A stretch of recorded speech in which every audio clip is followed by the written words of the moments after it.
Hi guys, welcome back to Tutorial Millennials channel. In this video, I'm going to show you how to change your profile picture on Pinterest. So you press there and then go to settings and then press edit profile. And then you see the circle on top, you press that button. So press the plus and then you can either take a photo or pick from camera roll. So example, I'm taking a photo. Make sure that your phone allow access the camera. And then for example, that's my picture, and then take a picture and then I press use photo. And then once you're done, on the top right you just press done.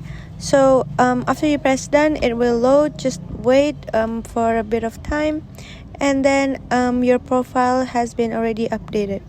So another way to do it is you can just press the picture straight away and then press update profile picture and then pick a picture that is already there and then press choose and then wait until it loads. And once it's done, you're all set. So that's it, and I hope it's useful, and thank you for watching.